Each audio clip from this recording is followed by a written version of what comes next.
So Chris van Hollen was on Meet the Press this morning and gave what was a surprisingly good interview for a Democratic senator.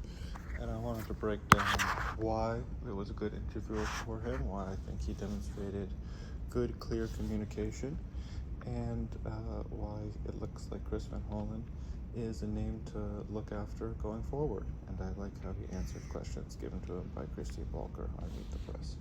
So first and foremost, Chris van Hollen's been kicked around as a name to replace Chuck Schumer for a while. I've been reading headlines of this and seeing it sort of pop up for the last sort of 6 months.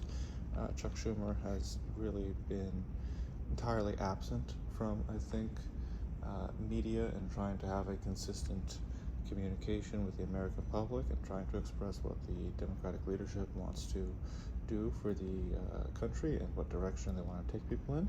I think he's been completely absent from those conversations, and through his choice of who he supported in the primaries, has repeatedly shown that he is out of step with the Democratic primary voters and the electorate.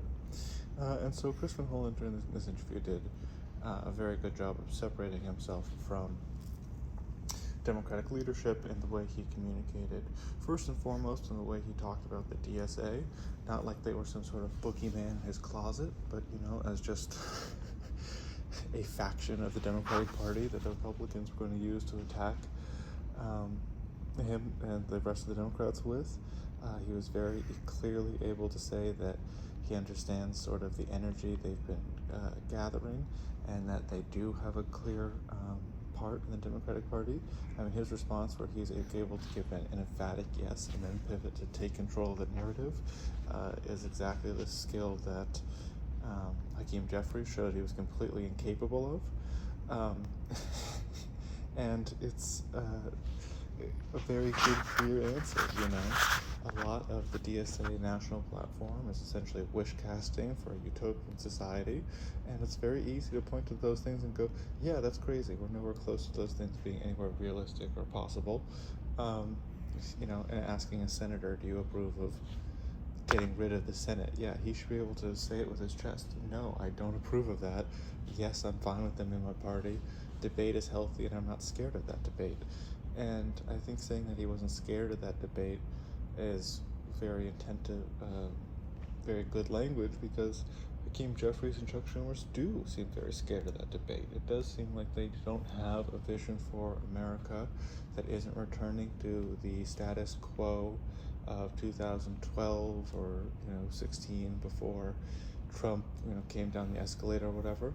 And people don't want to go back to that. It wasn't working, and it was leading to a sort of stagnant imperial Americana that wasn't getting any better for someone. So unless you have an idea of where the country should go, it's very hard for you to have a constructive message for people. And Chris van Hollen doesn't really lay out his idea of what direction America should go, but he clearly doesn't seem scared of debating the DSA candidates or taking their energy or what parts of the platform that appeal to a wide swath of the electorate, and that's just good politics. His data center answer, the Christine Wilkins, also is very good. It sort of toes the line perfectly between not villainizing and scapegoating, corporations unnecessarily, but also, standing up for local rights and choosing the right side of the data center argument, which is against it and for more transparency for local communities. It does seem like the massive carve-outs that data centers have been getting, and then sort of being built only with local people finding out afterwards, has really enraged people across the country, and it's emerged as one of the bipartisan issues that remain. So saying no to data centers in a way that doesn't scare off corporate money is a good thing to do, and I think that he towed that line very well here. It's also a point in his favor that when he's just straight up asked if he wants to be the minority leader, he says, no, I'm kicking the tires and looking at 2028 for a presidential run. And I respect a politician just coming out and saying that. Essentially every Democratic politician with any sliver of national name recognition is kicking the tires and doing their due diligence on 2028 for a presidential run. And it's good of him to just come out and say it. Christine Welker started salivating, trying to get him to announce his run for presidency then and there, which is just a waste of her airtime and just one of the worst things that old school media still hounds after, is people announcing their presidential run when, it's like, does anyone need Gavin Newsom to announce his presidential run? He's been doing it. It's not going to be a headline when the anchors get it, and yet they still waste airtime asking him about it. It's just irrelevant until he decides to make it official. But it's a good change of pace that he just comes out and says, yeah, I'm looking at it. It's refreshing, it's plain spoken in an honest sounding way. And I don't think he is a strong presidential contender for 2028. I think, he's going to probably do a good showing if he decides to run, but I don't think he has the charisma or the oomph or really the long-term vision to energize people to support him. But maybe I'm wrong about that. I do think he'd be a great minority leader just because of how he's been able to communicate much more effectively than Chuck Schumer. He is just slightly younger at 67 years old to Chuck Schumer 75.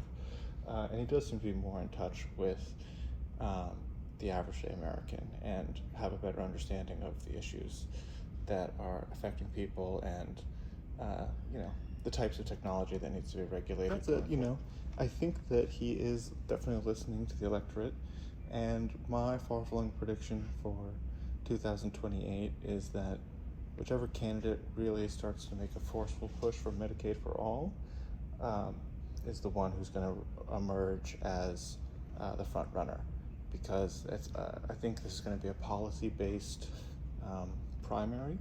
People are really going to want to see what the next presidential contender is going to do to bring America into a different age that's, post-Trump, post-Biden,